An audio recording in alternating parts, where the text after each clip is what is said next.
के मेरे कुछ दोस्त हैं, कहते देखो अमेरिका कितना अच्छा है। तो मैंने कहा क्या है? कि देखो सड़क के ऊपर सड़क।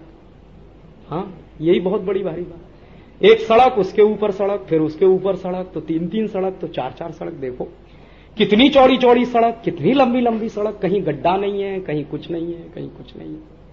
देखो कितनी अच्छी सड़क, 150 किलोमीटर की स्पीड से ले जाओ, 200 किलोमीटर की स्पीड से ले जाओ, 300 किलोमीटर की स्पीड से ले जाओ।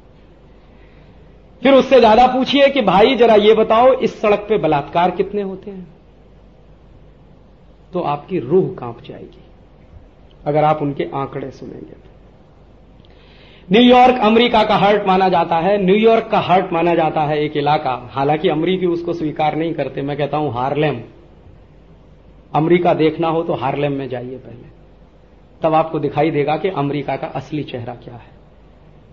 वॉशिंगटन डीसी के आसपास आप घूम के चले आएंगे तो आपको अमेरिका समझ में नहीं आएगा। अमेरिका को समझना है तो हार्लेम में जाना पड़ेगा आपको, तो आपको समझ में आएगा कि भूखमरी कितनी है, बलात्कार कितने होते हैं, चोरियां कितनी होती हैं, डकैतियां कितनी पड़ती हैं। अभी तो अमेरिकन सरकार के आंकड़े हैं, उनका एक कमीशन है, प्यू चैरिटेबल ट्रस्ट अमेरिका में एक बहुत बड़ा ट्रस्ट है, उन्होंने एक कमीशन बिठाया था। उस कमीशन की रिपोर्ट ये बताती है कि अमेरिका में 1 मिनट में सबसे ज्यादा बलात्कार होते हैं पूरी दुनिया में।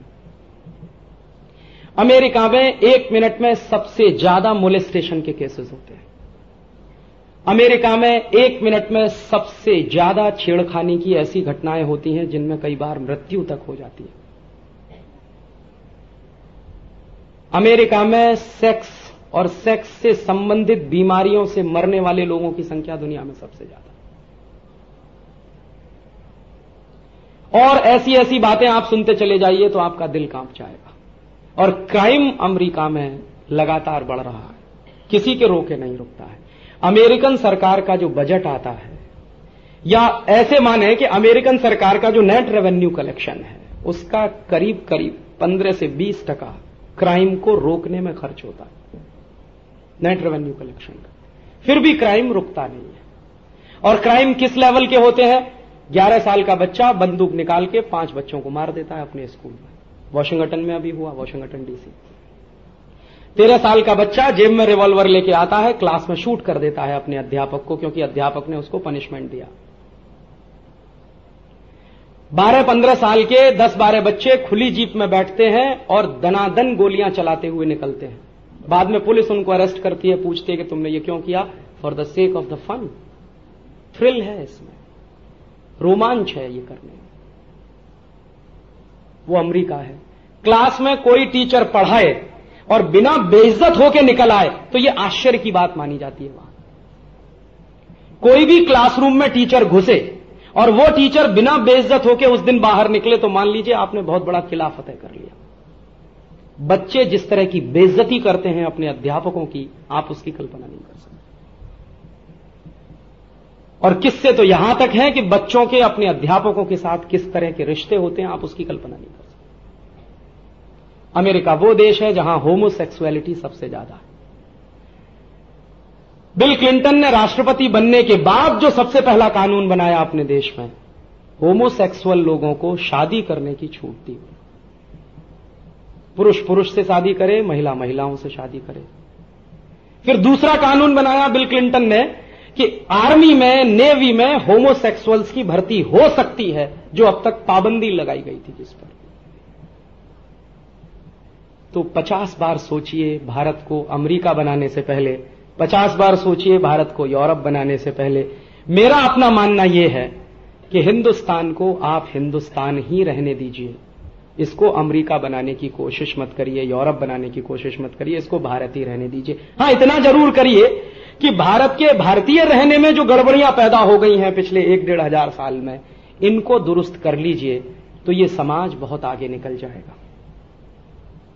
उन गलतियों को, उन गड़बड़ियों को जो हमारी सभ्यता में पनपी पिछले 1-1.5 हजार साल में, और आप जानते हैं लंबे समय तक अगर किसी भी सभ्यता पर बाहरी आक्रमण होते रहें तो वो समाज तो टूटना फूटना शुरू हो ही जाता है। हम तो 3rd सेंचुरी BC से अटैक झेल रहे हैं। सिकंदर आया और सिकंदर के बाद लाइन लगी इस देश में। बीच में कुछ ऐसा पीरियड था 200-500 साल का जिसमें कोई नहीं आया अटैक करने के लिए, लेकिन आते ही रहे। तो जो समाज 1-1.5 हजार साल बाहर के आक्रमणों को झेलता रहा हो, उस समाज में आंतरिक गड़बड़ियां और विकृतियां आना बहुत स्वाभाविक है। हमारी आपकी कोशिश ये होनी चाहिए कि पिछले 1-1.5 साल में, 2000 साल में जो आंतरिक विकृतियां आई हैं हमारे समाज में, उनको हम ठीक कर लें, माने भारत को ज्यादा अच्छा भारत बना लें। ये तो हम सबके लिए संभव है। भारत को अमेरिका बनाना संभव नहीं, भारत को यूरोप बनाना संभव नहीं, और अगर ये काम करना है तो स्वदेशीकरण करना ही होगा। तो हम स्वदेशी आंदोलन क्यों चला रहे हैं? क्योंकि इस पूरे भारतीय समाज का हमें स्वदेशीकरण करना है। कहां कहां ये विदेशी है उसकी पहचान करनी है, फिर उस पहचान के आधार पर कहां कहां इसे स्वदेशी बनाना है, उसके लिए प्रयास करना है। अभी तो मेरे जैसे आदमी के लिए मैं तो आपसे पूरी विनम्रता से यह कह रहा हूं कि अपने आप को ना तो मैं एंथ्रोपोलॉजिस्ट मानता हूं, ना मैं सोशल साइंटिस्ट हूं। मैं तो साइंस टेक्नोलॉजी का आदमी, लेकिन अभी एंथ्रोपोलॉजी भी समझने की कोशिश कर रहा हूं, सोशल साइंस भी समझने की कोशिश कर रहा हूं। और इस कोशिश में कई बार मेरे मन में भ्रम हो जाता है कि मैं कहां भारतीय हूं, कहां विदेशी हूं।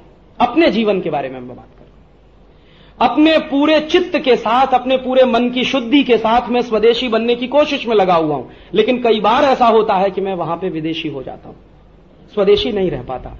तो मुझे लगता है कि मेरे जैसे आदमी के साथ जब इतना बड़ा संकट है तो बाकी लोगों के बारे में तो कल्पना करना हमको चाहिए। तो ज्यादा मेहनत के साथ हमको स्वदेशी बनने में कोशिश करनी पड़ेगी, और कोशिश से कुछ भी संभव है। क्योंकि अभी भी हम पूरे विदेशी नहीं हुए हैं, अभी भी हम आंशिक रूप से विदेशी हुए हैं। मानस में कुछ परतें विदेशीपन की घुस गई हैं, वो हटाते चले जाएंगे तो काफी स्वदेशीपन हम में आता चला जाएगा। और फिर प्रश्न ये आएगा, तो क्या हम आधुनिक रह पाएंगे कि नहीं रह पाएंगे? मैं एक बहुत गंभीर बात कहता हूं कि भारतीय सभ्यता और संस्कृति में रहते हुए भी हम आधुनिक हो सकते हैं।